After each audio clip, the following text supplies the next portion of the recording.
I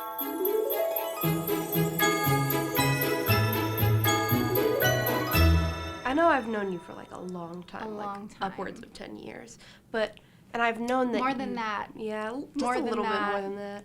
And I've known that you're, I'm trying to figure out how to phrase this.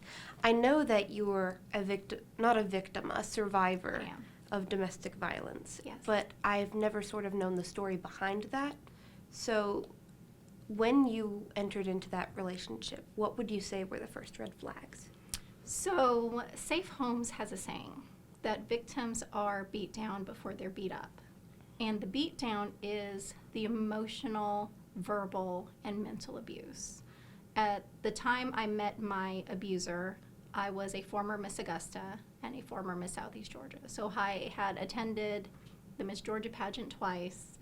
I was attending Augusta State University on a music scholarship for the piano.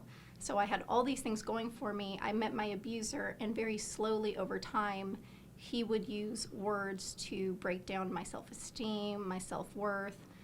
He started to alienate me from my parents, and growing up Filipino immigrant, the family bond that I grew up with was very strong. And then I found myself not talking to my parents anymore, not talking to my brother anymore, and it very much had a lot to do with the domestic violence and the verbal and emotional abuse.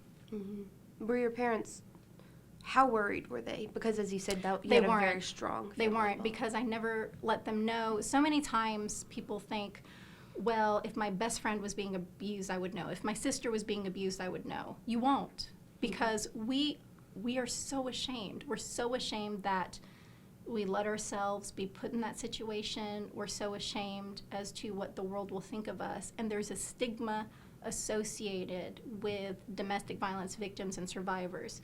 She's stupid. I would never let someone treat me like that. How can she stay? All of those judgmental questions and statements and words just minimizes what domestic violence victims are going through. Mm-hmm. And it makes us not want to reach out for help, because asking someone or telling someone what we're going through makes people feel sorry for us, and that's not what we want. Yeah. That's like, I would it's imagine the worst. it's the worst It's thing. the worst when people feel sorry for you. Yeah. So how many years were you in the abusive relationship? This is sort of relating to the last question. Sure. Before you realized that you needed to escape. So he didn't start hitting me right away. Mm-hmm. We started dating when I was 22, and he didn't even put hands on me until about a year and a half later. Most of it was verbal and emotional abuse, putting me down, alienating me from my friends and my family, and then pushing turned into shoving, shoving turned into hitting, hitting turned into throwing against walls, against floors. Interestingly, the physical abuse got worse when I became pregnant and after we got married. Mm-hmm. Because at that point, I think he felt that he could, that we had a child together and now we were married. So now he was able to. And once we got married, he started to control the money and all of our assets, which is another form of abuse, financial abuse. So I've heard a lot of stories, I guess I've heard a lot of accounts of victims and survivors of domestic violence where when they were pregnant or just after they were married, especially when they were pregnant, that was one of the hardest hitting times, I guess. Sure. Having a baby, first of all, is so physically hard on a woman's body. Not only that, there's hormones. Sometimes women suffer from postpartum. I most certainly did. And it didn't help that my abuser did not understand or didn't believe in the chemistry and the hormonal imbalances that happen after pregnancy. So I was dealing with postpartum depression, raising another human being, and at 25 years old, I had no idea what I was doing. Yeah. I still don't know what I'm doing, my poor kids. And then on top of that, having to deal with emotional and physical abuse almost every day. When I was married to my abuser, I was fired from 2 jobs because I did not have the intellectual, emotional, and physical capacity to keep a job. I was just not myself.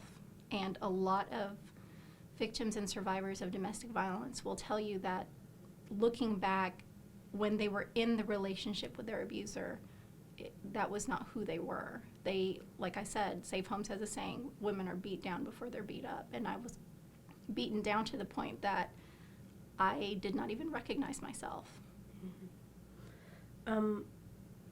So, when you separated from your abuser, how were you able to?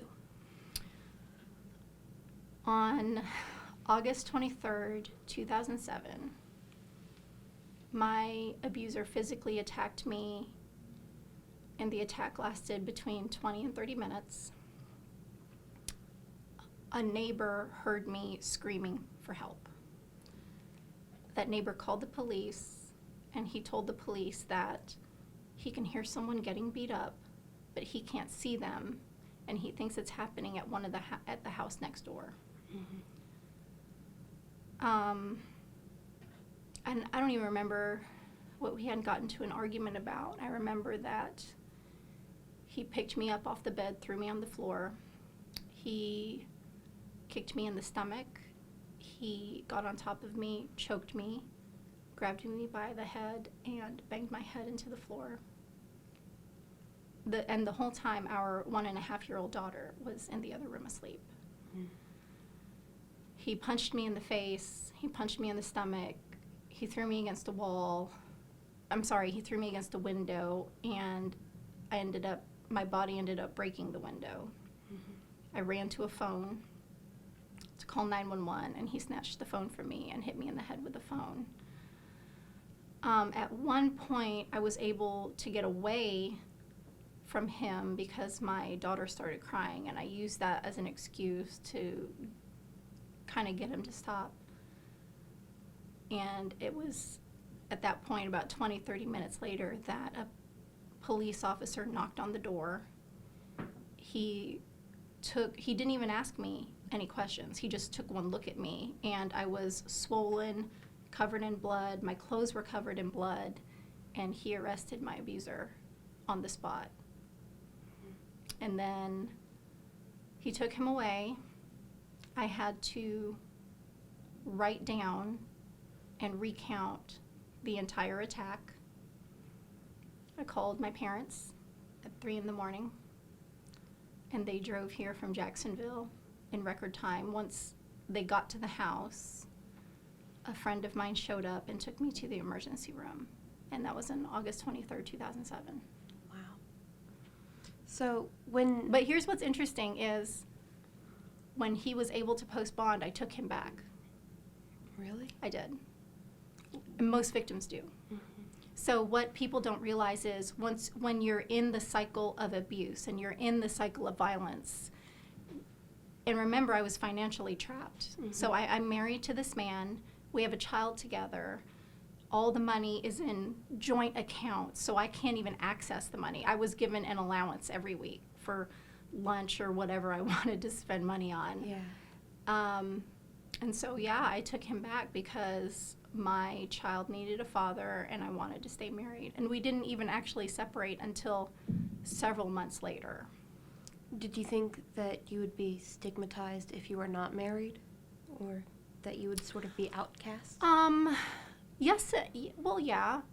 Growing up as a Filipino immigrant, where I grew up Catholic, and Catholics don't divorce. Yeah. And knowing those were my options, and knowing that I was going to be a single mom, those two things were really scary.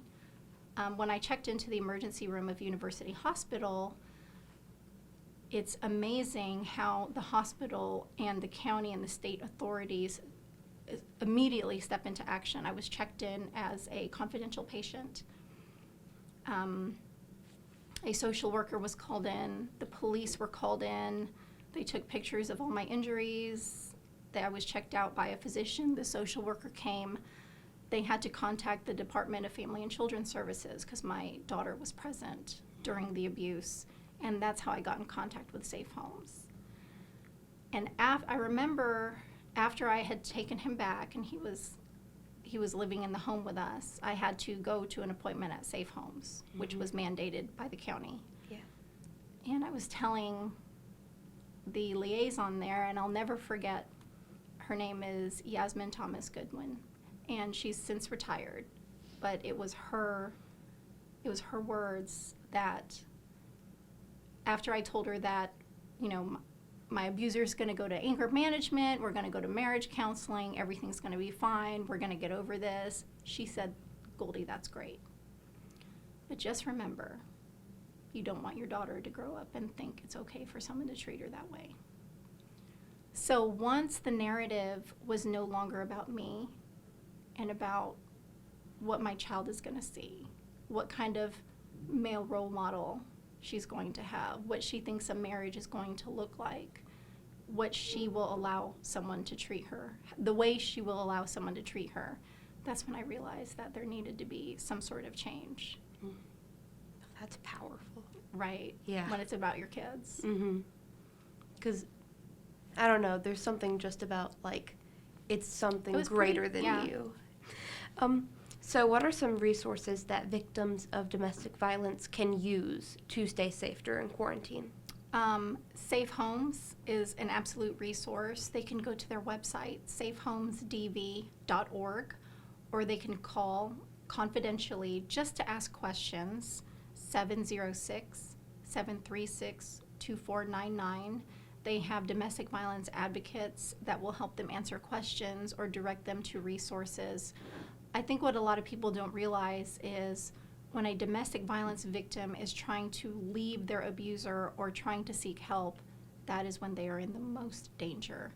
Very recently, a woman in Aiken and her mother were stabbed to death by an ex-boyfriend.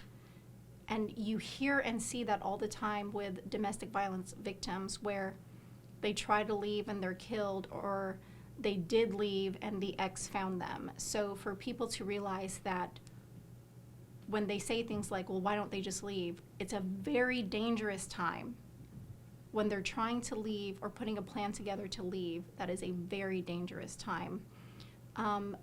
Let someone know, either through text or through a phone call, that, hey, you know, I can't tell you a lot through text, or I can't tell you a lot over the phone. Being there. I heard a story of a woman that was able to put her abuser in jail because her boss documented every time she was late, every time she had a bruise on her arm, every time she had to leave work early, every time she got a personal phone call that ended up in tears. And it was because of that documentation that they were able to convict her abuser of domestic violence and put him in jail. So if you are in a position to help, document what you see and what you hear. Don't tell them what to do. Remember that they are in danger when they're trying to leave. And if you see abuse happening, it is your business. One of the things people like to say to themselves or to other people is, well, it's none of my business. I don't need to interfere, or this is a family affair, or this is with their marriage. No, this person is obviously in danger. So you need to step in and you need to help. And if you see physical domestic violence, call the police. So for victims, I know that it can be very hard for victims of abuse to separate from their abuser, and they may need a lot of money to do so if they want to legally separate from their abuser. For those victims who do not have the money or do not have the resources to separate from their abuser, what do you suggest that they do? That they contact Safe Homes. So Safe Homes is state and federally funded to help people like that. They offer a 30-day emergency shelter. They serve 10 surrounding counties, and they have legal experts and law enforcement on their board of directors to help victims of domestic violence that don't have the resources to leave their abusers. Okay, that's really useful. Yeah. Yeah. Yeah. Yeah. So I know that you have seen firsthand how isolation can affect Absolutely. domestic violence. How do you think that the pandemic and having to quarantine is affecting domestic violence? Oh, I think it's awful.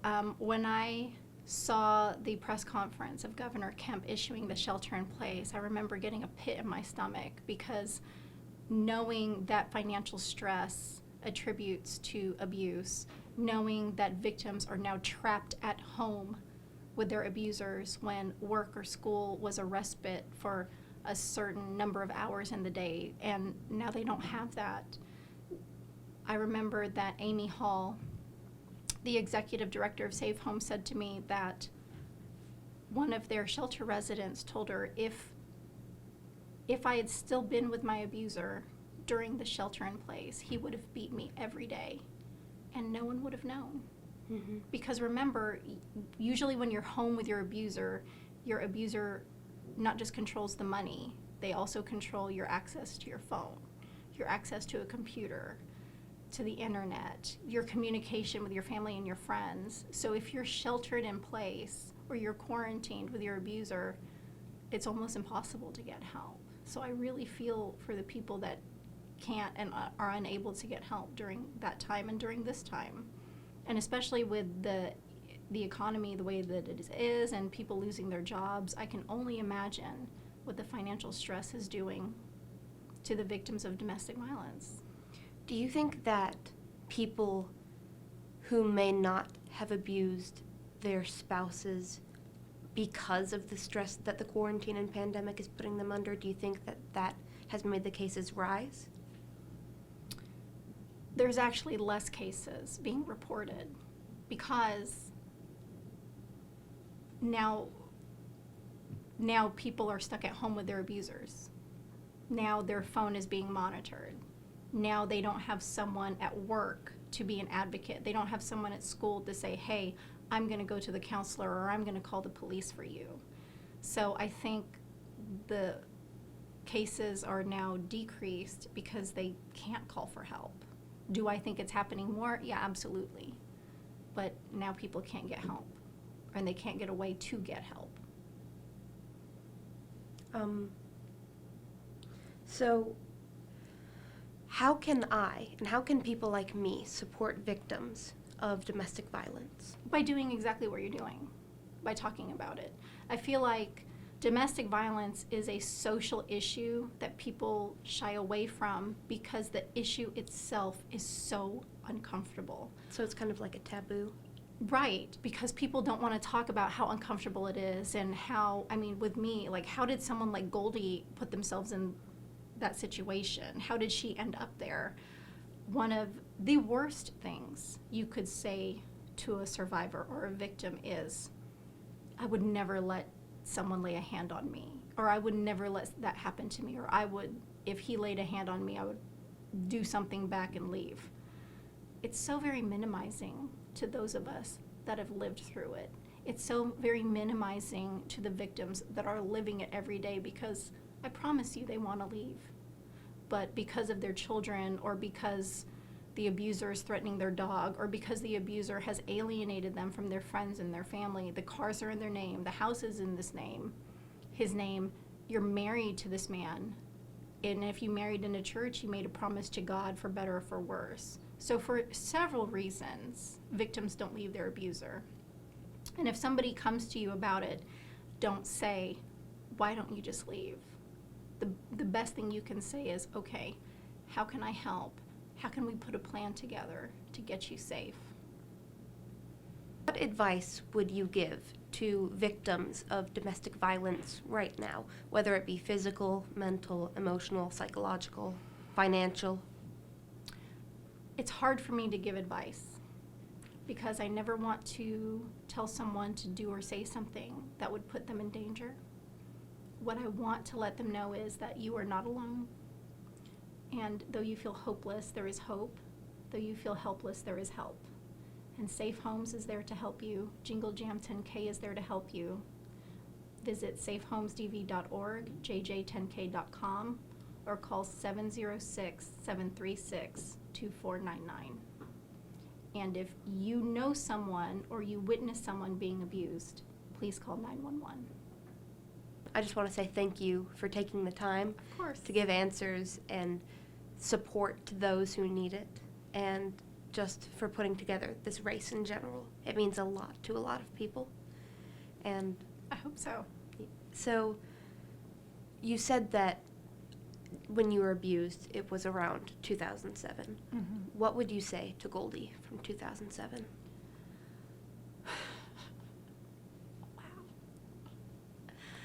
Wow.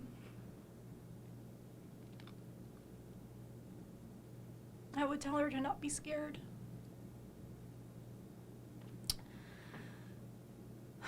I would tell her that she has nothing to be ashamed of.